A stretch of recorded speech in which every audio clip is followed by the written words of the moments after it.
अस्सलामु अलैकुम। वेलकम एक और दिलचस्प कहानी के साथ आपका अपना किस्सा ख्वां हाजिर है।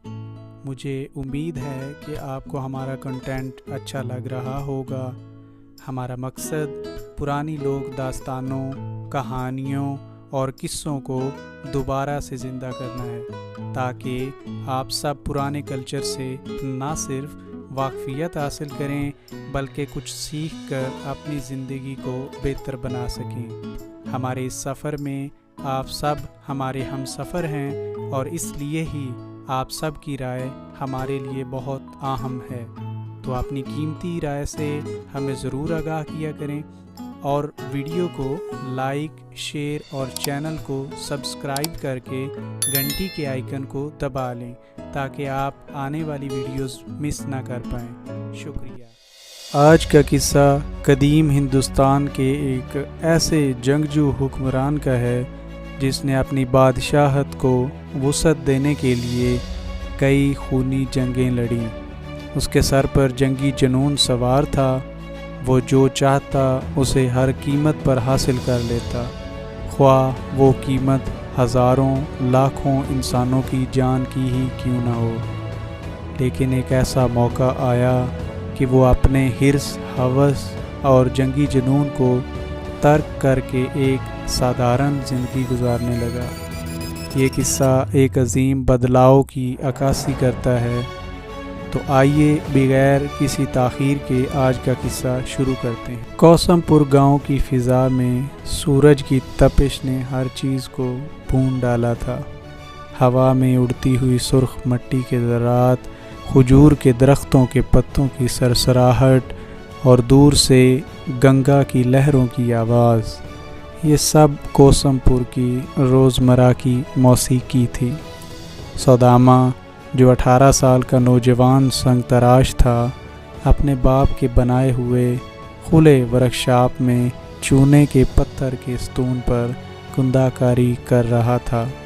उसकी पेशानी पर पसीने के कतरे मोतियों की तरह जगमगा रहे थे और उसके हाथों में लोहे की छेनी और हथौड़ा मुसलसल हरकत में थे। मेहरबानी का एक और फरमान, वो ब्राह्मी रस्मुल ख़त में लिखे हुए अल्फाज को घूरते हुए बड़बड़ाया। उसके सामने अशोक का वो मशहूर फरमान था, तमाम लोग मेरे बच्चे हैं, अपने अमाल को हमदर्दी से हिदायत दो। सौदामा ने हथौड़े को ज़ोर से मारा, जैसे वो पत्थर में छुपे झूठ को तोड़ना चाहता हो। कलिंगा के मैदान में हज़ारों लाशों पर चलने वाला बादशाह अब हमदर्दी की बातें करता है। उसके ज़हन में अपने वालिद की आवाज़ गूंजी, जो हमेशा कहा करते थे, पत्थर सच बोलते हैं, इंसान नहीं। उधर जीविका, जो खजूर के पत्तों से टोकरियां बनाने वाली लड़की थी, अपनी गहरी सब्ज़ साड़ी में लिपटी सौदामा के पास आकर खड़ी हुई। उसके हाथों में ताज़ा बनी हुई टोकरी थी जिस पर फूलों की कशीदाकारी की गई थी। तुम्हारी बड़बड़ाहट गांव के दूसरे सिरे तक सुनाई देती है, वो मुस्कुराई। अशोक के फरमान में तो अच्छी बातें हैं, तुम्हें गुस्सा क्यों आ रहा है? सौदामा ने अपना हथौड़ा नीचे रखा और जीविका की तरफ देखा। उसकी आंखों में कलिंगा की जंग की तस्वीरें तैरने लगीं, वो कहानियाँ जो मुसाफिर सुना कर जाते थे। तुम्हारा भाई भी तो इसी जंग में मारा गया था। क्या तुम सच में यकीन रखती हो कि ये बादशाह बदल गया है? जीविका का चेहरा साए में डूब गया। मेरा भाई सिपाही था, उसने फ़ैसला किया था, लेकिन हाँ, मैं चाहती हूँ कि ये अल्फाज सच हों। वो सुतून के करीब हुई और अपनी उंगलियों से उस पर कुंदा ब्राह्मी ज़ुबान में लिखे अल्फाज को छुआ। शायद ये फरमान किसी के दिल को छू लें। दिल? सौदामा ने तंज़िया अंदाज में कहा। अशोक के दिल की जगह तो पत्थर लगा है। इस दौरान गांव के बुज़ुर्ग कपिल ने, जो आम के दरख्त के नीचे बैठे थे, आवाज़ दी, सौदामा, ये ستون पटना पहुंचने में देर हो रही है। तुम्हारे बाप तुम्हें देखकर शर्माते होंगे। सौदामा ने आंखें घुमाकर जवाब दिया, उन्हें पता होगा कि मैं सच्चे अल्फाज कुंदा करने से इनकार करता हूँ। जीविका ने उसके कंधे पर हाथ रखा। सच कभी कभी वक्त के साथ बदलता है, शायद अशोक भी बदलता है। सौदामा ने गुस्से से छेनी उठाई। जिस बादशाह ने अपनी तलवार से ज़मीन को खून में नहलाया, वो कैसे बदल सकता है? ये फरमान सिर्फ पत्थर पर लिखे हुए ख्वाब हैं। सौदामा ने काम ख़त्म करने के बाद अपना ज़ादे सफ़र बांधा। जीविका ने उसे ताज़ा फूलों से सजी टोकरी, जिसमें खाने का डिब्बा और पानी की सुराही मौजूद थी, सौदामा को देते हुए कहा, ये तुम्हारे रास्ते में काम आएगी, और हाँ, याद रखना कि पत्थर की ज़ुबान समझने के लिए दिल की आँख खोलना पड़ती। सौदामा ने सबको अलविदा कहा और अपना सफ़र शुरू किया। रास्ते में वो गंगा किनारे सुस्ताने रुका। शाम के सूरज की सुर्ख रोशनी गंगा के पानियों पर तैरते हुए उसके किनारे पर खड़े सौदामा के पाँव तक पहुंच रही थी। उसके पाँव रेत में धंसे हुए थे। हवा में दरियाई काई की खुशबू थी और दूर से किसी साधु के मंत्रों की आवाज़ आ रही थी। अचानक उसके पीछे से एक धीमी आवाज़ गूंजी, अपने हुनर से नफ़रत क्यों करते हो ऐ संगतराश? सौदामा ने मुड़कर देखा। एक बूढ़ा साधु जिसका ज़ाफ़रानी लिबास हवा में लहरा रहा था, उसके सामने खड़ा था। साधु की दाढ़ी बर्फ़ की तरह सफ़ेद और उसकी आंखें समंदर की तरह गहरी थीं। वो झूठ को पत्थर पर मूर्ति नहीं बना सकता। सौदामा ने कड़वी हंसी हंसी। अशोक के फरमान सिर्फ दिखावे हैं। साधु ने स्तून की तरफ इशारा किया जो सौदामा के पीछे पड़ा था। क्या तुम जानते हो कि पत्थर कब बोलता है? जब उस पर सच लिखा जाता है। सौदामा ने झिंझला कर जवाब दिया, नहीं जवान, पत्थर उस वक्त बोलता है जब उसे सुनने वाला तैयार हो। साधु ने स्तून पर हाथ फेरते हुए कहा, सख्त पत्थर भी नरम हाथों से बदल जाता है। बताओ, क्या हथौड़े से कमल खिल सकता है? सौदामा ने भवें चढ़ाईं। नहीं, कमल के लिए छेनी की नोक चाहिए। साधु की आंखों में चमक आ गई। दुरुस्त, मगर छेनी को सब्र की ज़रूरत होती है। क्या तुम जानते हो कि अशोक के हाथों में कभी तलवार थी? अब वो धर्म का पैगाम देता है। क्या ये एक कमल का खिलना नहीं? सौदामा की सांस तेज़ हो गई।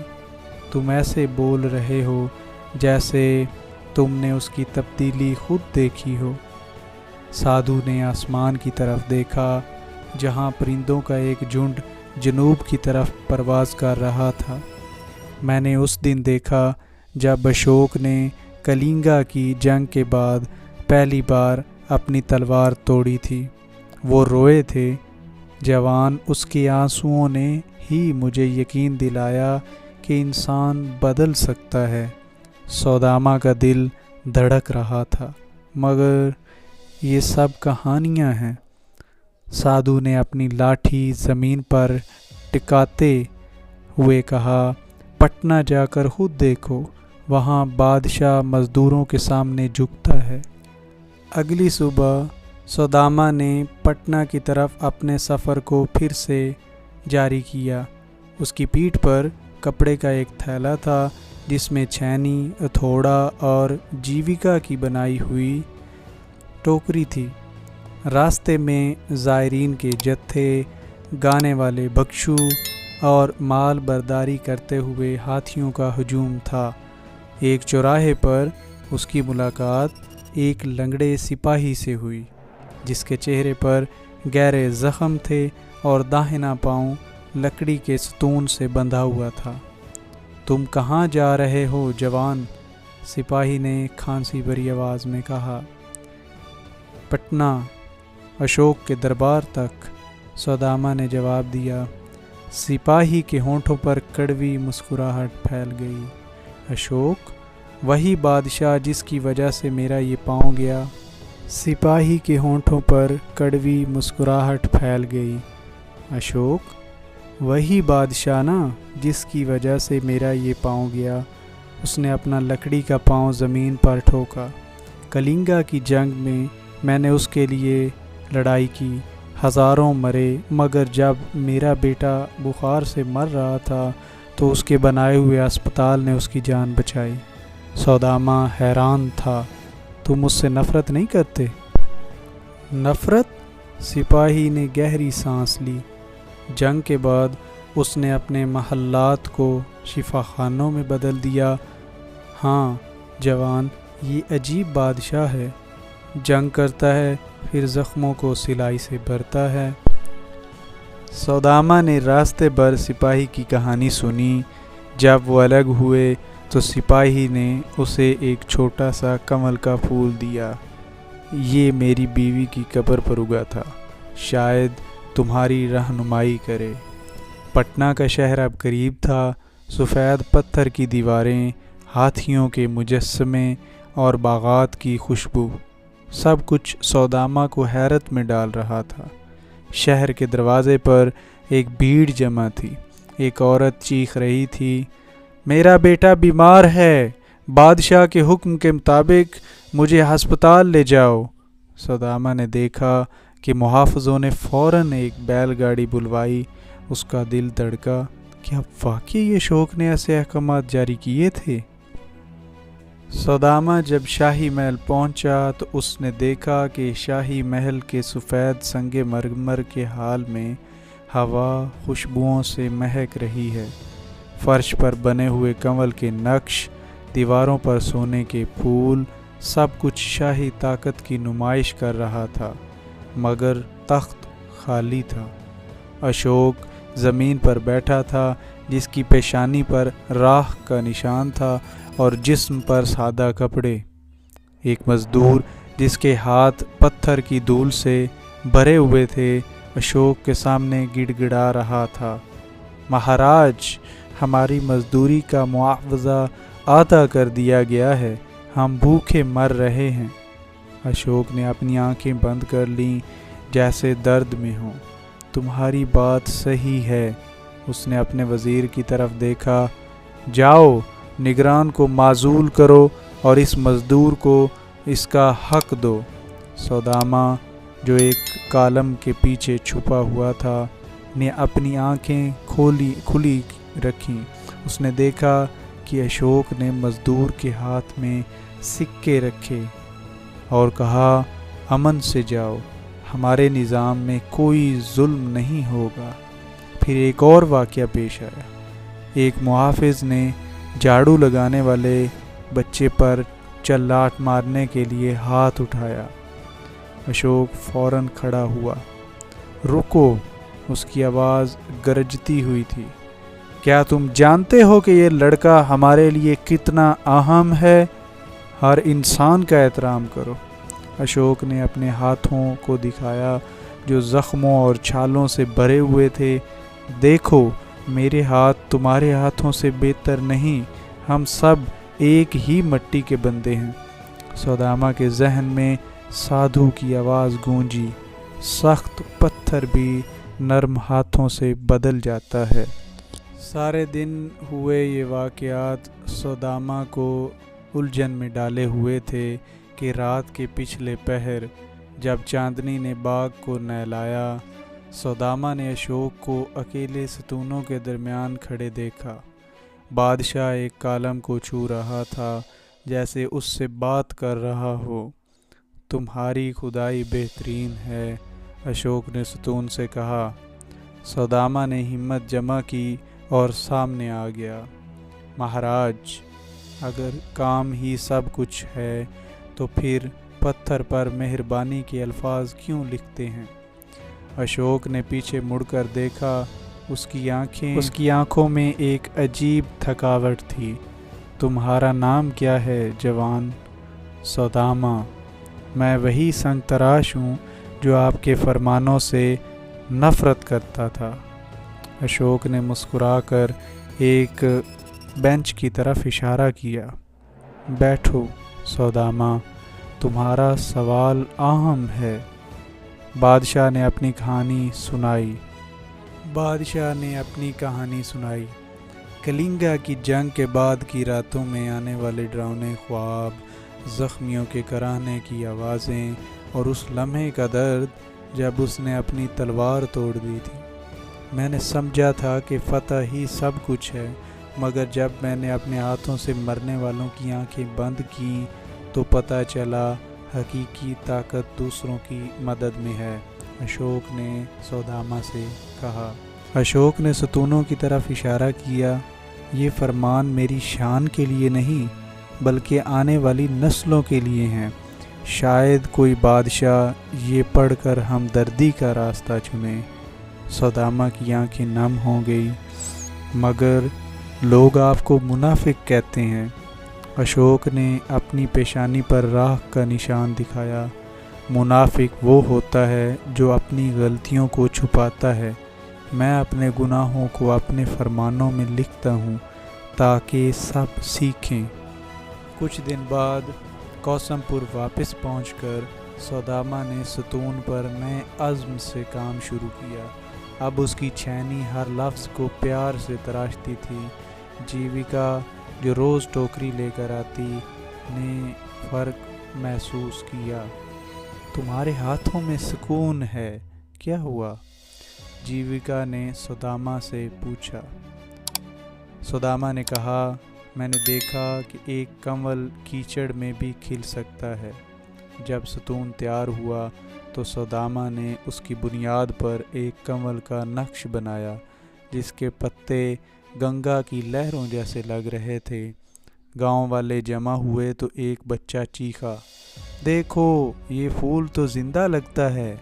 सब ने देखा कि सौदामा ने कमल के दरमियान एक छोटा सा आईना लगा दिया था ताकि हर देखने वाले को अपना अक्स नज़र आए। दिन महीनों में बदले और महीने सालों में। अब सौदामा बूढ़ा हो गया था कि एक दिन मुसाफिर दूर खड़े ये सब देख रहा था कि हर सतून पर एक कमल का फूल बना हुआ है। उसने करीब आकर सौदामा से पूछा कि आप हर सतून पर कमल क्यों बनाते हैं? सौदामा ने उस आईने वाले कमल की तरफ इशारा किया ताकि हम याद रखें, हमदर्दी की ताकत सख्त से सख्त दिल को भी नरम कर सकती है। पटना में अशोक ने अपने बाग में खड़े होकर संग तराश की कहानी सुनी। साधु जो अब भी दरख्त के नीचे बैठता था ने हवा में सरगोशी की। देखो, गुस्से वाले हाथों ने मोहब्बत का रास्ता इख्तियार कर लिया और जब रात के तारे टिमटिमाने लगे तो स्तूनों पर कुंदा कमल चांदनी में नहाकर जगमगा उठे। एक खामोश वादे की तकमील मुमकिन है।